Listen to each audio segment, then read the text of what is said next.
GT Holidays, South India's #1 travel brand. You know you are special when you're with GT Holidays. எங்க சேதாரத்துக்கு மேல கொடுத்தீங்கன்னா உங்க காசை waste பண்ற மாதிரி தான்.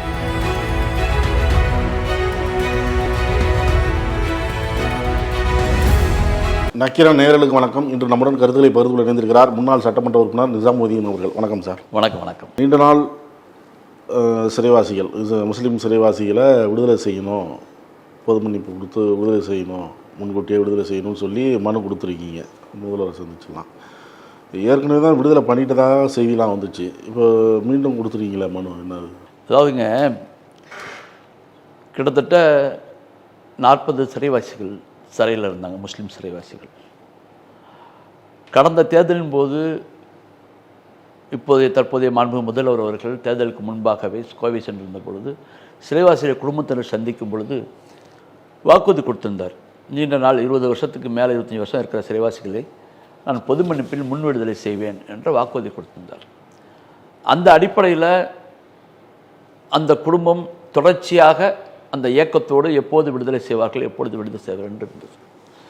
அதற்கான ஏற்பாடை திராவிட முன்னேற்ற கழக அரசு செய்து கொண்டு வரக்கூடிய சூழ்நிலையில் சில இடையூறுகள் ஏற்பட்ட காரணத்தினால கொஞ்சம் சற்று தொய்வு ஏற்பட்ட பிறகு நீதிபதி ஆதிநாதன் தலைமையில் ஒரு குழு அமைக்கப்பட்டு அந்த பரிந்துரையின் அடிப்படையில் 25 பேரை விடுதலை செய்வது என்று அரசு தீர்மானித்து அமைச்சரவையில் தீர்மானம் போட்டு 161 அரசியலமைப்பு சட்டம் 161 விதியின் கீழ் அந்த பரிந்துரையை ஆளுநருக்கு அனுப்பியது.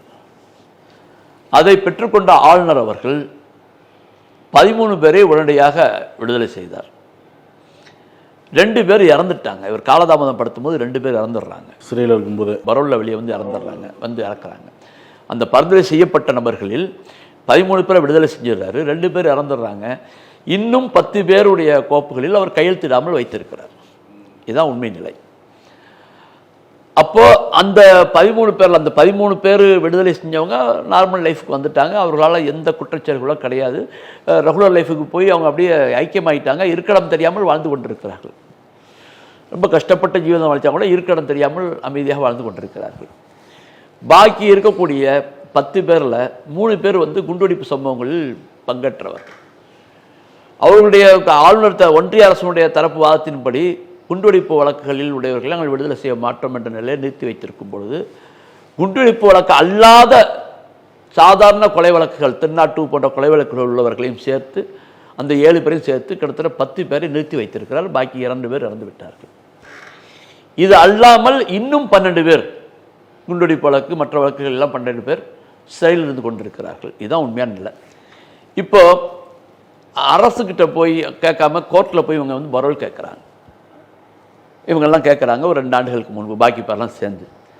அப்போ முன்வடுதில் இருக்கிறவங்க, பரிந்துரையில் இருக்கிறவங்க எல்லாரையும் கோர்ட்டு என்ன பண்ணுது, அரசிட்ட கேட்குது. இவங்க பரோல் கேட்குறாங்க, நீண்ட கால பரோல், 3 மாதம் பரோல் கேட்குறாங்க. என்ன செய்யலாம்னு சொல்லும்போது அரசு இவர்கள் முன்விடுதலில் பரிந்துரை பரிசீலனையில் இருக்கிறார்கள். அப்போ நான் விடுதலை பரோல் கொடுக்குறேன் 3 மாதம் சொல்லி கோர்ட்டு 3 மாதம் பரோல் கொடுத்துருச்சு. இப்படியே 3 மாதமாக 8 முறை 2 ஆண்டுகள் நீதிமன்றங்கள், உயர்நீதிமன்றம் இவர்களுக்கு பரோல் வழங்கிவிட்டது.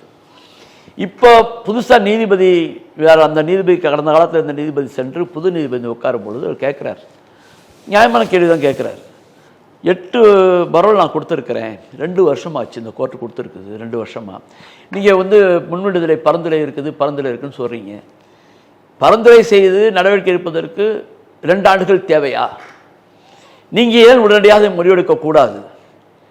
அப்படி நீங்கள் முடிவெடுக்கும் வரை நீங்கள் பரோலில் விட வேண்டும் என்று நினைத்தால் அரசுக்கே அதிகாரம் இருக்கிறது, நீங்கள் விட்டுவிடலாம் என்று நீதிமன்றத்தில் ஓப்பன் கோர்ட் திறந்த நிலையிலேயே நீதிபதிகள் தனது கருத்தை பேசும்போது தான் குறிப்பிட்டீங்க. அந்த 3 பேர் 2 பேரெல்லாம் வரிசையாக சில பேரை சொல்லி அதில் மத கலவரம் ஈடுபட்டவங்கள விடுதலை செய்யறதுக்கு சட்டத்தில் இடம் இல்லை அப்படின்னு ஒன்று வருது. அது மீறி எப்படி கொடுக்க முடியும்? இன்னொன்று குண்டு வெடிப்பில் உள்ளவங்கள விடுதலை செய்வது சரியா அப்படின்லாம் கேள்வி வருது. இல்லை, நியாயமான கேள்வி. மத வெடிப்புகளில் உள்ளவர்களை விடுதலை செய்யக்கூடாது என்ற எந்த சட்டமும் கிடையாது. இந்த காரணம் சொல்கிறாங்களா? இல்லை, அதைத்தான் சொல்கிறேன், நான் சொல்ல வரேன். மத வெடிப்புகள் உள்ளவர்களை விடுதலை செய்யக்கூடாது என்ற சட்டமும் கிடையாது. அந்த விடுதலைக்கு பரிந்துரைக்கும் போது ஏற்படுத்துகின்ற விதியில சில வார்த்தைகளை இடைச்சொல்களாக சேர்த்து விட்டார்கள். தான் உண்மை. சரி, ஓகே, இது மதக்கலவரம் என்று சொன்னால், நீதிமன்ற வழக்காடுகளிலே இது மதக்கலவரம் என்று எங்குமே சொல்லப்படவில்லை. தீர்ப்புகளில் எல்லாம் சொல்லப்படவே இல்லை. எந்த வழக்கிலையும் சொல்லப்படலை. சரி, அப்படி மதக்கலவரமாக இருந்தால் ஒரு தரப்பு முஸ்லிம்கள், அப்ப இன்னொரு தரப்பு யாரு? அவங்க யாராவது உள்ள இருக்காங்களா, தண்டிக்கப்பட்டிருக்கிறார்களா என்பதை யோசிச்சு பார்க்கணும். இப்போ உதாரணத்துக்கு, இப்போ கோவை குண்டுவெடிப்புல முஸ்லீம்கள் சிறையில் இருந்து 200 பேர் இருந்தாங்க. நீதிமன்ற தீர்ப்பில் வெளியாகினாங்க. இப்போ பாக்கி பேர் உள்ளே இருக்கிறாங்க. சரி, ஓகே. பள்ளி பாபா அவர்கள் கொலை செய்யப்பட்டார். அந்த சம்பவத்தில் அந்த பள்ளி பாபா கொலை செய்யும் பொழுது வெடிகுண்டு, அது நாட்டு வெடிகுண்டை போட்டு சத்தத்தை ஏற்படுத்தி வெட்டுகிறார்கள். எல்லாமே அந்த குறிப்பில் இருக்குது. இதுவரை யாருமே குற்றவாளி என்று அறிவிக்கப்பட்டு சிறையில் இல்லை. அப்ப அது மதம் ஏன் அப்படி சம்பவம் நடக்கலையா? கோவையில் துப்பாக்கி செல்வராஜ் அவர்கள், காவலர் செல்வராஜ் அவர்கள் கொலை வழக்கில் தொடர்ந்து காவல்துறையும் சில சங்கி கூட்டமும் சேர்ந்து கோவை உக்கடம் பகுதிகளிலும் கோட்டமேடு பகுதிகளிலும் 21 பேரை கொலை செய்தார்கள். அந்த வழக்கிலும் யாரும் உள்ளே இல்லை. அப்ப மதம் என்று சொன்னால் ஒரு முஸ்லிம்களுக்கு மட்டும்தான் மதமா, மற்றவர்களுக்கு மதம் இல்லையா? அப்ப அந்த 21 பேரை யார் பாம்பு கடி செத்து போங்க? நான் கேட்கல. வழக்கின் தீர்ப்பிலேயே கோவை குண்டுவெடிப்பு சம்பவம் என்பதே முஸ்லிம்கள் 21 பேர் கொலை செய்யப்பட்டதில் நியாயமான நடவடிக்கைகள் வழக்கோ நடக்கவில்லை என்ற காரணத்தினால்தான் இது போல சம்பவங்கள் நடக்குது நீதிபதியை குறிப்பிட்டிருக்கிறாரு. அப்ப எப்படி இதை மதக்கலவரம்னு சொல்ல முடியும்? மதக்கலவரம்னாக்கா 2 பேரும் சண்டை போட்டிருக்கணும், அல்லது பள்ளி பாபா கொலை செஞ்சவன் யாரு விடுதலை ஆயிட்டீங்க, அவன் நிரபராதி, ஓகே விடுதலை ஆயிட்டான்னு அடுத்து யாரு? இல்ல. அப்ப இருக்கிற சூழ்நிலையில இது எப்படி மதக்கலவரம் கொண்டு வர முடியும்? ஒண்ணு. இன்னொன்று, நீங்கள் கேட்டீங்க குண்டுவெடிப்பில் சிக்கியவர்களை விடுதலை செய்வது நியாயம். அது ஏன் மீண்டும் அந்த ஒரு சம்பவம் ஈடுபடுவார்களா அப்படிங்கிற கேள்வியெல்லாம், குற்றவாளிகளோ இல்லையோ 26 ஆண்டுகள் தன்னுடைய இளம் 19 வயசு 18 வயசுல ஆரம்பிச்சு இன்று வரை 26 ஆண்டுகள் தண்டனை அனுபவித்து விட்டார். இதே குண்டுவெடிப்பு தென் மாவட்ட கலவரங்களில் குண்டுவெடிப்பு குண்டுவெடிப்பில் ஈடுபட்டவர்களுக்கு பொது பணிப்பில் விடுதலை கொடுத்தது மட்டுமல்ல, அவர்கள் மறுவாழ்வு பெறுவதற்காக அந்த காலத்தில் கிட்டத்தட்ட 25,000 ரூபாய் 50,000 ரூபாய் அளவிற்கு அவர்கள் நிதி உதவி அரசு அளித்தது. சுனில் தத்தா சஞ்சய் தத்தா ஒரு நடிகர் துப்பாக்கி வச்சிருந்தார் ஒரு வழக்கு, அவருக்கு பொதுமணிப்பு வழங்கப்பட்டது. 2008 திராவிட முன்னேற்ற கலைஞர் ஆட்சியில் கிட்டத்தட்ட 10க்கு மேற்பட்ட குண்டுவெடிப்பில் உள்ள சிறைவாசிகளுக்கு பொதுமணிப்பு வழங்கப்பட்டிருக்கிறது. இது நாட்டில் இங்கே தோண்டி பார்த்தா நிறைய இருக்குது. காந்தியை கொலை செய்த கோச்சின் தம்பி கோபாலகிருஷ்ண கோட்சன பேர் மறந்துட்டேன், நான் நினைக்கிறேன். அவர் 10 ஆண்டு கால சிறைவாசம் பண்ண, அவருக்கு மகாராஷ்டிரா அரசு பொதுமணிப்பு வழங்கி இருக்கிறது. காந்தியை கொலை செய்தவர்களுடைய சார் தண்டனை அனுபவிச்ச பிறகு நன்னடத்தை பண்ண பொது செய்யும்போது அது பொதுவாக இருக்க வேண்டும். முஸ்லிம்களுக்கு கூடாது, மற்றவர்களுக்கு கூடும் என்ற நிலை இருக்கக்கூடாது என்பது போன்ற கோரிக்கைகள் இந்த அரசுக்கு முன்னாடி உள்ள அரசுக்கு வச்சீங்களா? அதிமுக ஆட்சியில் அதிமுக ஆட்சியில் வைத்தோம். யாருக்கும் நாங்கள் கோரிக்கை வைக்கிறது எல்லாத்தையும் வைக்கத்தானே செய்வோம், வச்சோம். ஆனால் அந்த அரசு கண்டுக்கல. தர்மபுரியில் பெண்கள், கல்லூரி பெண்களை கொலை செய்தவர்களை, எரித்து கொலை செய்த கொடுமையானவர்களை அவர்கள் விடுதலை செய்தார்கள். ஆனால் முஸ்லிம் சிறைவாசிகளை கிஞ்சித்தும் அவர்கள் நினைத்து கூட பார்க்கல, பதிலே சொல்லல. முடியாதுன்னு ஓப்பனா சொன்னாங்க. அந்த நேரத்தில் முஸ்லிம்கள் கூட சில பேர் கூட்டணியில் கூட இருந்தாங்க, அந்த கட்சியில் கூட எம்எல்ஏவா இருந்தாங்க. அவர்களும் கேட்கவும் இல்லை. எங்களுக்கு அதை பற்றி பிரச்சனை, அந்த அரசு செய்யாதுங்கிறது எங்களுக்கு தெரியும். செய்யக்கூடிய அரசாக திராவிட முன்னேற்ற கழகம் இருக்கின்ற காலத்தினால நியாயத்தின் அடிப்படையில் முஸ்லிம்களுக்கு சலுகை செய்யுங்கள் நான் கேட்கவில்லை. பொது மன்னிப்புக்கு இன்னென்ன தகுதி இருக்கு, பொது மன்னிப்பு அல்ல, இது முன் விடுதலை. கேரளாவில் எடுத்துக்கிட்டீங்கன்னு சொன்னால் பொதுவாகவே ஒரு சட்டம் போட்டு வச்சுட்டாங்க. 1900 சிறைவாசிகள் 8 ஆண்டுகள் இருந்தாலே போதும், நீ டாட்டா கட்டிட்டு வீட்டுக்கு போயிடலாங்கிற மாதிரி ஒரு விதியை கொண்டு ஒவ்வொரு மாநிலத்தில் ஒரு மாதிரி வச்சிருக்கிறாங்க. தமிழ்நாட்டில் கிட்டத்தட்ட ஏற்கனவே கலைஞர் 10 ஆண்டுகள் சொன்னார், 14 ஆண்டுகள் சொன்னார், வெளியே விடுதலை செய்யப்பட்டார். 1405 பேர் வெளியே செய்யப்பட்டாங்க, 700 பேர் விடுதலை செய்யப்பட்டாங்க, பல முறை செய்யப்பட்டிருக்கிறார்கள். ஆனால் அவர்களில் இந்த சிறைவாசிகள் மட்டும் ஓரங்கட்டப்படுவது ஏன்? கிட்டத்தட்ட நீங்க பாருங்க, கவர்னர் பரிந்துரை போன 10 பேர், அதெல்லாம 12 பேர் வெளியே உள்ள இருக்கிறாங்க. இப்போ ஏற்கனவே இவங்க உள்ளே இருந்து 26 வருஷம் உள்ளே இருந்து வெளியே வந்தாங்க, வாழ்க்கையை நடத்தணும். அப்போ உள்ளேருந்து வெளியே வந்தவங்களுக்கு உடனே ஆதரவுகள் கிடைக்காது, பயப்படுவான். அது முஸ்லீமாக இருந்தாலும் பயப்படுவான், இந்து வந்தாலும் பயப்படுவான். சிறையில் இருந்து வந்துக்கிறாங்க, குலகாரப்பயன் பேசுகிறான் அப்படின்னு பயப்படுவான். இந்த நிலையில் அவன் கடனை வாங்கி போட்டு அங்கே பிச்சை எடுத்து இங்கே பிச்சை எடுத்து ரோட்டு கடை அந்த கடை இந்த கடன் வச்சிருக்காங்க.